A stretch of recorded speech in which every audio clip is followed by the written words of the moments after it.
John Lennon and Yoko Ono. Happy Christmas. War is over.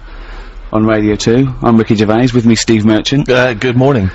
And, our producer Karl Pilkington, but more about Karl later. We want to introduce the world to Karl, don't we? It's extraordinary to think that there's people yet that have not experienced Karl. A whole new audience is going to discover I think of me and Stephen as like Anthony Hopkins in The Elephant Man. Yeah. Just taking Karl round the country, the world. Maybe just letting, maybe some doctors and surgeons might want to, after today. We just drop a sheet, he's there nude, and they can just ask him questions, examine him, see what makes him tick. You know, that is Karl's favourite film, by the way, The Elephant Man. He said he loves it. He said, one, he said the title tells you exactly what you're gonna get. Yeah. He loved that, right? He said, two, it's sad. And, I was saying, why is it sad? He said, well, there's that bit where, they take him, to show all the surgeons, and, the Elephant Man is all naked and that. And, the bloke goes, the genitals are normal, and Karl went, think of that, the one thing you would want like an elephant, and he gets the head. That's why he thought it was sad. That's the kind of mind process of Karl which we'll introduce to you later. In the meantime... Well, yeah, you know, if you're expecting Jonathan Ross, then, you're gutted. Yeah. You probably know me from such works as The Office, Extras, Alias. Yeah. Karl, you don't know about. Stephen is more familiar. Stephen co-wrote and directed The Office and Extras with me. You may have seen him in Extras as the agent. You may have seen him briefly in The Office. He is a goggle-eyed freak. Are you referring to the character there, are you? Or? Yeah, whatever. Thanks. No, it's just a little inconvenient. I'm just trying to paint a picture for people at Christmas. Sure. Steve. Yeah. I wouldn't say goggle-eyed, I think goggle-eyed freak's harsh. You know, these are these are designer specs.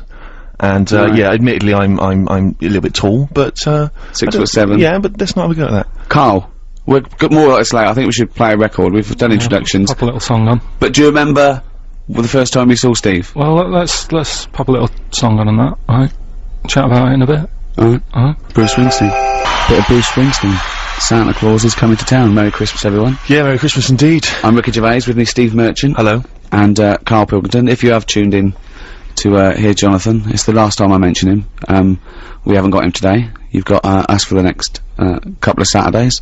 I feel like a stepfather. Sure. Do you know what I mean? I want to say to the listener, listen, you know, I never replace Daddy. Yeah. But I am here, and I'll do my best for you, and I love you. Yeah. On the other hand, I want to go, listen, I'm doing Mummy now, live with it. Yeah. Yeah, no, that's exactly right, yeah. And hopefully that people will appreciate us and enjoy us just as much as Jonathan. I don't care if they don't. In fact, I intend to shave millions of listeners off this by the end of the You're doing a good job. But, the ones that have stayed listening to the end, they love it. Yeah, both of them. Yeah. And I think I've got to have Christmas dinner with them tomorrow anyway, so I could just have a chat. So we're introducing ourselves. I'm Ricky Gervais, Steve Merchant, Karl Pilkington. Now, it's difficult to describe Karl. I just think you'll have to get to know him over the next, 2 hours. But, we have, taken the liberty of getting some stuff ready for you if you want to find out more about him. If you go to rickygervais.com, we've put up a special little page. Go into Who's Karl? We've got a little biography up of him, and loads of pictures, and you have never seen a head rounder than— he looks like Mr. Spoon from Button Moon. Yes. Do you know what I mean? Yeah. Or Bod. Bod grown is up. almost like There's a little bit of Charlie Brown in there. He's even got a little striped shirt. It's perfectly rounded. It's balding, like, and it's not a sort of like a good balding. It's sort of like, he looks like a worn tennis ball. Do you know what I mean? He's got a little bit of growth. It's not that sort of Telly Savalas cool bald. No. It's just a scruffy little— I don't know what it is. Happy Christmas and that. What do you think of that then, Karl? Your introduction to the nation? Well, you know, if we're gonna start picking on looks and stuff, like you mentioned before, we can go over everyone in this room. What? I mean, let's make it fair. What? Let's have a chat about Steve over there. What are you talking about? Well, you know how sort of I felt when I first saw you. Wait, right, don't go mad, Steve, let Karl speak. Right, this is his platform. No, I'm just saying, you just said about painting a picture. Yeah, go on then. I wouldn't paint a picture of that. No, I'm not— Steve, you know I'm not having a go, mate. What do you mean you're not having a go? It sounds like you're having a go. No. Well, what did you think when you first saw him, when he first walked into that room all those years ago? Sort of thought he looked like a cartoon. No, Steve, you know, but you know that you look a little bit odd. This isn't like a shock to you. You've had this. How old are you now? 31. Right, but I so don't you're 30, like 30. What do you look like as a baby? I mean, Why is this a character No, assassination? I'm not having a go. I'm just saying what it was like. Now, I'm used to, you know, when I see you, I don't sort of double take anymore. I just... He's coming out with this! No, but, you know, when you popped in and that, it was just a bit of a shock, and now, you know, I've got used to it and that. Good, you're happy now, you can cope now. Hold on, you were shocked when you saw Steve Merchant. You told me once you went to school with two fellas who had big heads and webbed hands and feet. Yeah. And they weren't related. Why were there two people like that at your school, and yet you find Steve freaky? You never said freaky.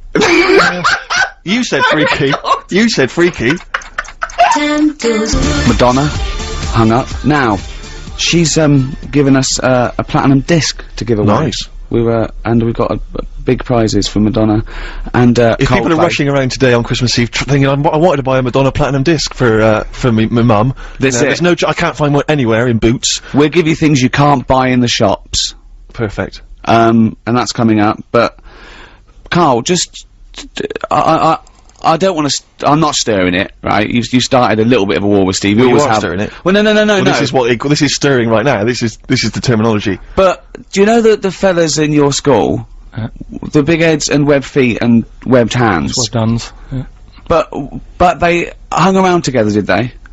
I don't think they did. And they were nothing to do with each other. No, I think people expected them to sort of knock about together. But they must have thought, oh, that'd be too obvious. Do you know what I mean? But where did you live? Near a power plant? Well, I mean, why did you have... I don't think it had anything to do with that, though. Just sometimes you get a little... Look at Steve, he didn't live near a power plant.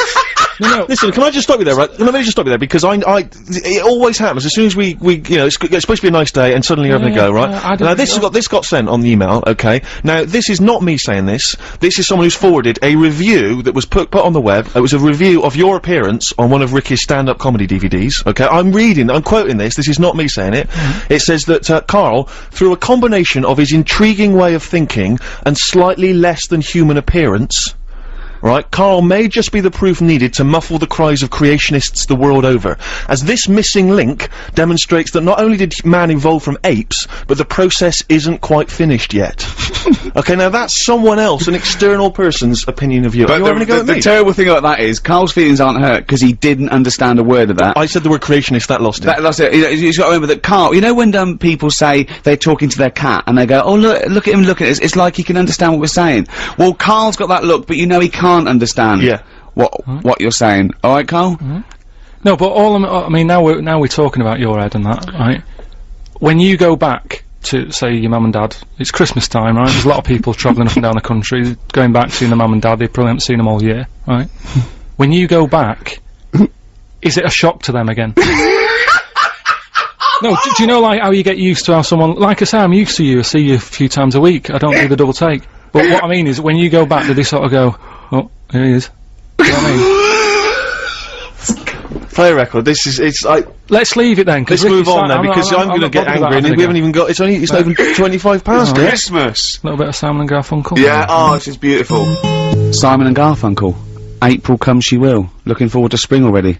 Yeah, it's a bit premature, but fine. Well, I thought it'd be nice. You know, it's like, if it's a bit Let's cold. get Christmas over first, alright? Christmas over. I love that. My mum used to go, oh, that's not over for another year. Like used to look forward to it all year. You know, buy things out of the catalogue, pay for it for the next 12 months, and then go, oh, that's not over now.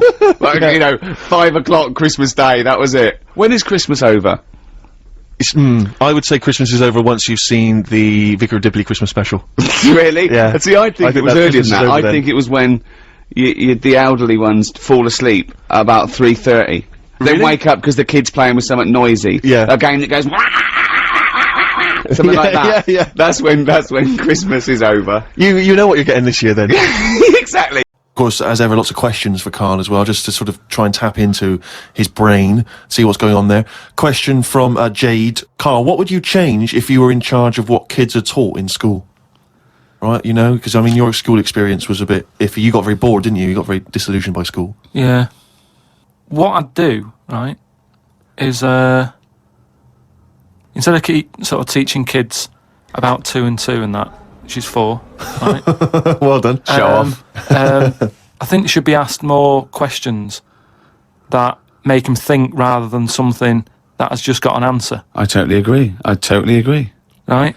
So, teaching them the quest for knowledge, inflaming their but imagination. just freaking them out a bit as well. Just going like. See, I knew that's where it was going. Because as soon as you started talking, Rick, I was thinking you're thinking some of the big existential or philosophical questions. You know, what does it mean to be human? What does it mean to interact with other Exactly. humans? To be a human. Or teaching them sort of like philosophy on a basic level, that, you know, teaching them the love for learning. So, you know, get them back to a roots level so they want to learn and then they will learn, as opposed to just teaching them facts. Whereas he was thinking, freak them out a bit. Yeah. No, just like, you know, like I read the other day, and someone sent it in on email, like how there's a dishwasher that's been found on Mars. Rubbish. Whoa, what? But it's not true. So tell them that. But it's not true. Go home and write about it. How did that happen? But it didn't happen. Well, it did happen. It was in a science magazine. No, it didn't happen. There's not a dishwasher on Mars. Why not? Because What do you mean, why not? How did it get there? But we're always sending like rubbish out there and that. It's like Not dishwashers. What, you think the council take it away and they go, where can we put it? Well, the tip's full. Well, where's the nearest thing we can dump this? Mars, I imagine. No, but the same way that fella who, I don't know, was it 2 Christmases ago when he was messing about saying I can get stuff to Mars and all that. He did it wrong because he did it on like Boxing Day, and I just think nobody's concentrating. No one wants to work on that day. It's kind of like, do you know what I mean? They're going to do stuff sort of half-arsed, aren't they, on Boxing Day? So it didn't really get there, I don't think, but it crash-landed. What are you talking about? What was he trying to do? He was sending something up to Mars. Yeah, that little fella that wanted to get something on Mars, and it got, probe, you mean? And it didn't open properly. Yeah. It got there, didn't open. But the thing is, it got there, it didn't open properly. No one's been back to pick it up. And what I'm saying is, we're saying about going to Mars as our next planet. It's a tip. There's loads of stuff that's been flirted up there. No, it's not. It's just all like that probe thing is still there, rotting away. Yeah. So, ipso facto, there is a dishwasher on Mars. We've settled that. Why would they have a dishwasher on Mars? Would they take the dishwasher up in the space shuttle in case they had dinner parties? What are you talking about? I just think they would have a little dishwasher in there. There's a lot of them, tight space. You don't want who's going to do that? You know, that means... Do you know how much fuel it takes to move a kilogram out of the Earth's atmosphere? So they're going to take up a dishwasher, are they? Sorry, but what are they cooking up there, Carl? How many people does it take to fly a rocket? How many people? Tell me how many people. Well, it's either one monkey with a banana shoot that feeds it, or probably 2 or 3 humans. Right, say it's 3 humans. Yeah. Now there's 3 humans because they need one to steer it. One to stop at the petrol station to get more. What I'm saying is, if you're going to start having a sink, then whoever's They washing haven't got up... a sink. I know, because they've got a dishwasher. He's got you there. But anyway, I'm not going to go into that. But all I'm saying is, teach kids things about... Say to them, right, when you go home tonight, there was dinosaurs knocking about ages ago. How would you have lived with them? Get on with it. See you later. Well, they didn't. I've told you this before. You got a lot of your information from the Flintstones and 1 million years BC with Raquel Welch. There weren't dinosaurs knocking around where there were little fellas knocking around in furry pants. No, but just sort of saying to them, all right, then, here's a different question. Go on then. Would it be better to have dinosaurs knocking about now whilst we're here? Because I put that in my diary the other day, that when you think about it, there's a population problem. Yeah. There's too many of us. Yeah. We're saving people all the time. No one's allowed to get injured anymore. You've got to, wear a helmet when you're on a bike. There's speed bumps to slow people down. Zebra crossing. Cures for illnesses. No one's dying anymore, right? Well, I think they are. Not as many as they should be, because the world's crowded. All I'm saying is I think there's still people dying. I think there's still people dying. not that many, though. Yeah, I think there's still millions of people dying. Apparently, a handful. Loads of people are living longer. And that's a problem. So you feel that you should introduce Tyrannosaurus Rex into, say, London, just have them wandering around, just picking people off. That's what, just sort of random and that. Because I don't know, I mean, I'm not wishing that anyone I know dies and that, but all I'm saying is, I don't know anyone who's died for ages. Right. Whereas if a dinosaur was knocking about, you'd go, Neil's gone missing. Yeah. And Nora's had her head bitten off by a... Whatever, I just think then it is survival of the fittest, which is, we've lost all that now. You don't even have to be fit to survive. They just keep sticking a new lung on you. Or... Do you know what I mean? They can do too much now to keep people going. They just keep sticking a new lung on you. Question from Kevin. He says, Carl, other than the famous boxing match that you've often talked about, I know that took up about 20 minutes of your time, have you ever been in any other kind of fight? I don't suppose a slanging match. I think they're talking of ever been in a physical fight. Once that I can remember. It was over a woman. Well, a girl. I was at school. Yeah. And it was because, like, it's hassle, innit? Right? Relationships when you're younger. How old were you? About 7. It was over a woman. Go on then. Yeah, go on. And there was this girl knocking about who, she was quite good looking, everybody liked. and my mate, he really liked her, and I didn't sort of ask her out on that, but she just sort of took a shine to me and stuff, right? And didn't really go out with her properly. It's at that age where going out with someone is just like sort of going, all right, in the morning, do you know what I mean? You just sort of nod your head. Yeah. And that. Anyway, there was some sort of school disco, and they were playing Spin the Bottle or something, right? And I sort of wandered over to see what was going on, and I stood on this girl's dress and put a hole in it, and she started crying. I was like, oh, I can't be doing with this, right? You know, what's up with you? It's old, what's up with you?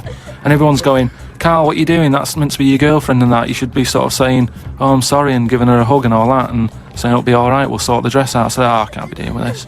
Right? So she's crying her eyes out, so it's over, right? Oh, it's over, you saying, right? In the morning. Yeah. No more of that. Yeah, there's no more. Right. In the morning. So I go to the toilet, right? And this lad who fancies her comes in and goes, you're out of order, you know. I'm saying, what are you on about? Sorry, there's two 7-year-olds. Yeah, you're out of order. Keep out. Yeah. Cut it out.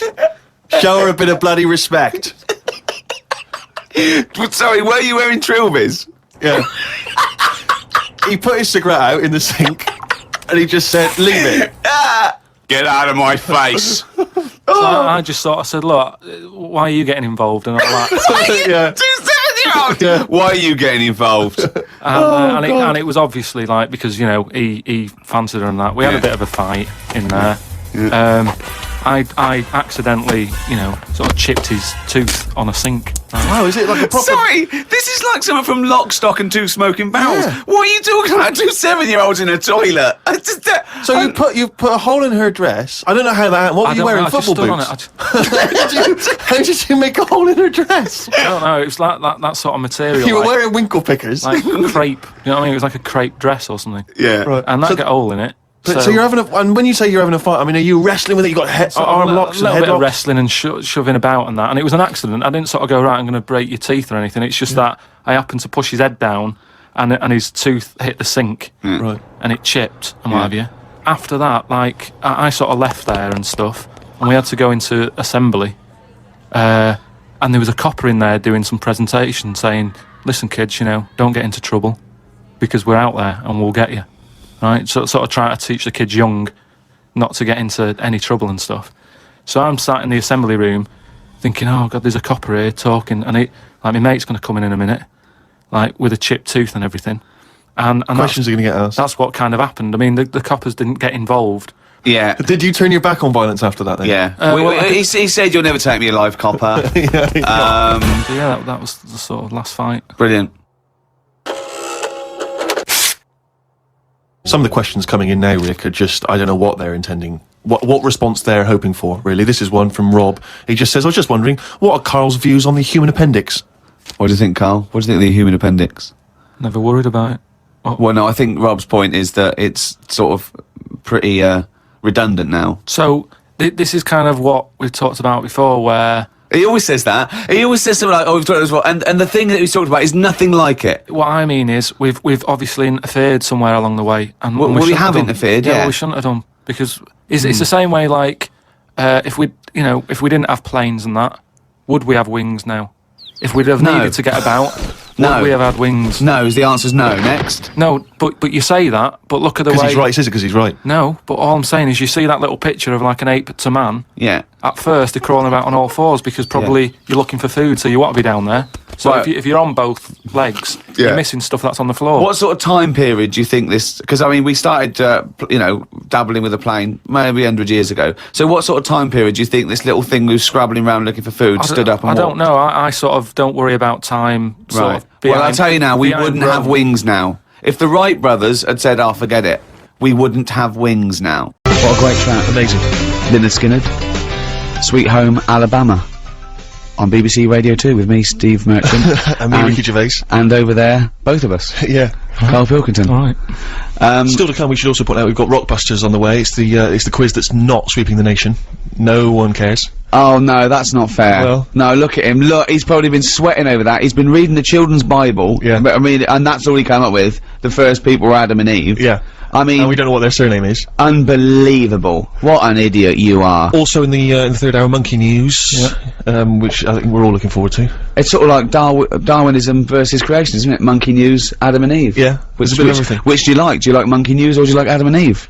Also, it's probably worth kind of digesting some of the year's big events, Rick. So maybe we should just cast our eyes back on some of the big I news think stories of the people year. are waiting to see our three opinions on the review of the year. Yeah. I should just give away this Eurythmics platinum disc that we offered up in the first hour, and we were asking for the worst Christmas gifts you've ever received, and I want to give it to this guy because well, it's not like, you know, I'm sure it's fine, but it's just something about it which really amused me. It's from Toby in London. He says, when I was younger, I got a book about crude oil.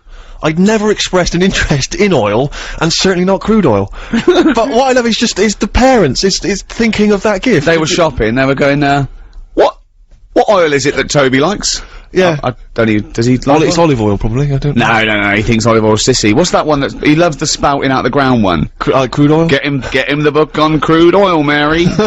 Unbelievable. So, Toby in London, you get the Eurythmics Platinum disc, well done to you. Also in this hour, we've got some Kylie collectibles to give away. So we'll probably do Rockbusters, and the lucky winner of that gets those. But I was just looking through the papers, of course, and it's the New Year's Honours list today, and I imagine you're very excited about that, Carl. New Year's honours and all that. Yeah, you're familiar with that, when people get knighthoods and OBEs? I've heard about it. Sir Tom Jones, you got to call him Sir Tom now. You pleased with that? Do you think Tom Jones deserved it? Well, they sort of chuck him out to anyone now, don't they? So if he wants one, let him have one. Well, it's just, I mean, the way I saw it was, like, you know, the Queen used to give them out to people who, you know, did like big things like killing dragons and all that. Yeah, that was a while ago, but yeah. Now it's, you know, from dragon killers to sort of Joe Pasquale.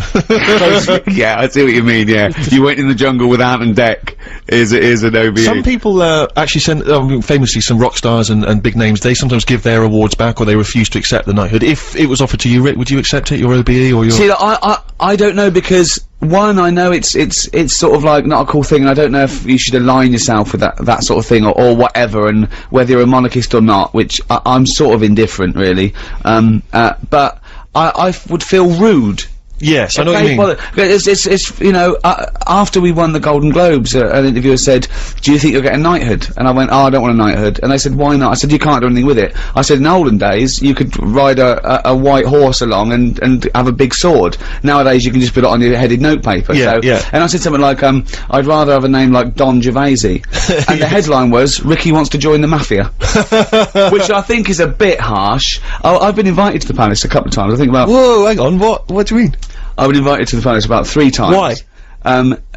Can I just point out for people who don't know who I am, I collaborate with Ricky on everything except his stand-up comedy, which I suspect was not the reason you were getting invited to the palace. No. It's a little bit bawdy, a little bit blue. For my work on Flanimals. Yeah, for your children. Please get him along. I love the Mung Unga. I love that Mung So I should just point out that I've co-written both The Office and Extras, and yeah, I've never had an invite from the palace. Yeah, but I think the Queen knows who's the main one, who's the driving force. You know. Anyway, right, so I get this thing through. The first time, I thought, I can't go out.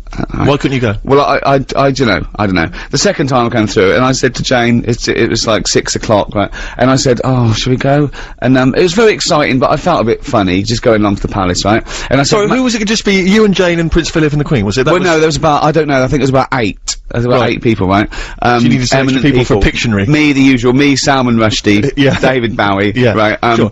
Oh, yeah, you're aligning yourself in the company of geniuses, I noticed there. No, I'll tell you something about Salman Rushdie later.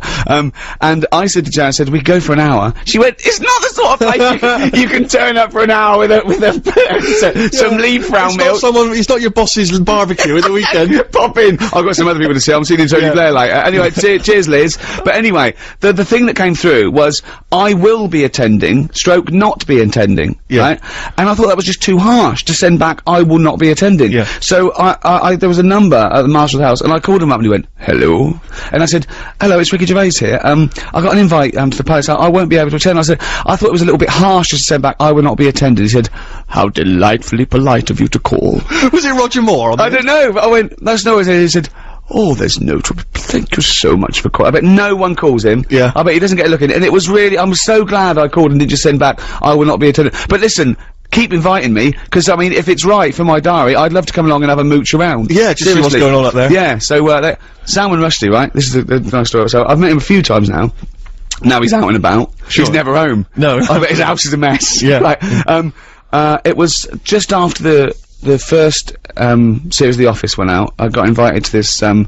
I'd met Jonathan, actually. I'd met Jonathan Ross on this show, and we were talking about being Bowie fans. I'd never met him before, and he said, "Well, I'm interviewing Bowie for this special. Come along." And I went along, and there was Bowie. My hero was amazing. A couple of big celebrities in the audience, one of which was Salman Rushdie, and Greg Dyke, who was head of the BBC then, said to me, "I'm a Bowie fan. Do you want to go and meet him?" And I went, "Okay." Right? So we went down, so it's me, Greg Dyke, right, and Salman Rushdie going on chat to Bowie. I went to the pub the next day with my mate, and he said, "What did you do last night?" And I said, "Nothing."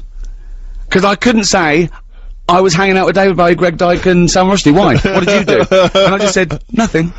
If you can name every celebrity that Ricky has mentioned in the last link, who he spent time with, then you can win yourself a prize. Perhaps a signed copy of Extras, for which he got invited to the Palace, and I didn't. 88291. If you can name every name that Ricky Gervais brought, that's gone Gervais. Rick, as you know, I absolutely love a good cover version. I think that a cover version, if it's done really well, can not only match the original, it can sometimes even better it. I totally agree. And I think that that's Ryan Adams' version of Wonderwall. And I think, you know, much as I love Wonderwall, it almost reinvests it with a new beauty and a new majesty that perhaps we'd forgotten about because the other song is so well played. Taking it away from Noel. Oh, not at all.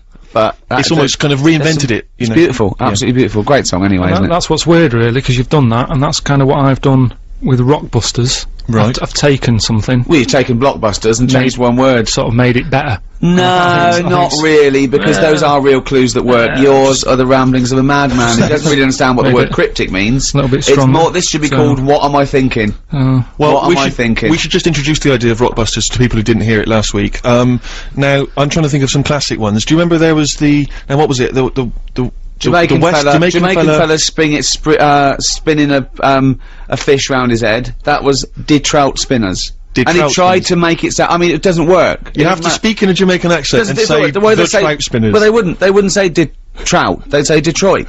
Trout Spinners. So it doesn't work there. So that's the stupid Wet Knee Houston. Yeah. No one called Wet Knee Houston. Yeah. So you need to basically crawl inside Carl's head and figure out what's going on in there if you want to win these. We've got some Kylie collectibles for Rockbusters. The good thing about crawling into Carl's head is there is a lot of room. There's plenty of room. It's very much like when God created the Earth. You can just fill it up with anything. Birds.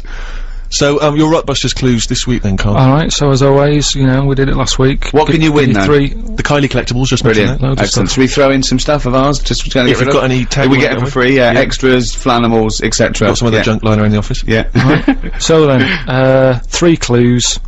You text in with the answers, you win the stuff. Right? First clue. The initials of the band or the artist are FF. FF, okay. FF. And the sort of cryptic... I know it already. And the well, don't ruin it. And the cryptic clue, I've got snails, croissants, and baguettes in my palm. Right, what's going on there? Oh, no, I don't know it. Right, there's the clue. Say that again? I've got snails, croissants, and baguettes in my palm. Oh, that's weird. FF. Right, FF, what's the band or the artist? The clue changes ever so slightly every time. I know. Right, the next one, my granny's is taking a penalty. She better get the ball in the back of the net. NM. Artist or a band. NM. That's an old artist, by the way. Give it to us again. NM. Me granny's taking a penalty. I've got it. She better get it in the back of the net. It's a good one. Okay. It's a good one. Alright. That might be his best ever. Wow. There you go, right. And the last one, this is a tough one, but you know how it works. Wow. When he says tough, he means doesn't work. Yes. Does not work. Repeat, this does not work. Go on. The initial of the band, it's an 80s band, I think I've got to help them out. A is the initial, right? And the clue is, and where people go to relieve themselves after looking at elephants and that. What am I? Right? So, letters A, the cryptic clue, and where people go to relieve themselves after looking at elephants and that. What am I? And the initial? A. 882921. That works. You can give us a call 0500 288 I'm getting worried now because I'm getting all these. That's really scary. Gervais at bbc.co.uk if you've got an answer for, or you need all 3 of those to win those Kylie collectibles. It's alright, isn't it? Yeah, well done. Play a little cheeky song. Yeah. So, there's 3 clues. First one, the initials were, FF, right? And that was, if I've got snails and croissants and baguettes in my palm, right? That's like the clue. What band or artist is that? Think about it, right? Go on in. The initials were FF, that's, Franz Ferdinand, right? So like, Whoa! like Franz Ferdinand, it's kind Franz Ferdinand. France, because it's like, oh, that's what they eat over there. Should be snails. French, really. There's no, you can't say France in food, your hand, can you? so France. French food in hand. French food I've in hand. never heard of a band called French Food in Hand. Well, a lot of people got it as I well as know, on the but text, French so- Food in Hand, what are they? What label are they on? What label are they on? It's just French food in hand, so you got that, right? French Food in Hand, yeah. Second one was, my granny's taking a penalty, right? She better get the ball in the back of the net. Go on. NM with the initials. Yeah. Try and work it out. Your gran, that's your nan. Ball in the back of the net. That's Nana must score it, right? Nana must score it, right? Nana Muscori. And Okay, I'll give you that one. who is it? Nana Muscori. Nana Nana Muscori. Yeah, so that, Nana Muscuri. right, so that works. And then No, it doesn't work. Then the It's final- close enough. It's close enough. the final one was the initial was A, right? And the clue was, and where people go to relieve themselves after looking at elephants and giraffes and all that sort of stuff. What am I? Right? That's a well, I'm a Zulu. I'm a Zulu. No, I got I'm a Zulu. I'm a Zulu. So that works as well, doesn't it? Yeah, no. 3 good clues as always there. Well, not really.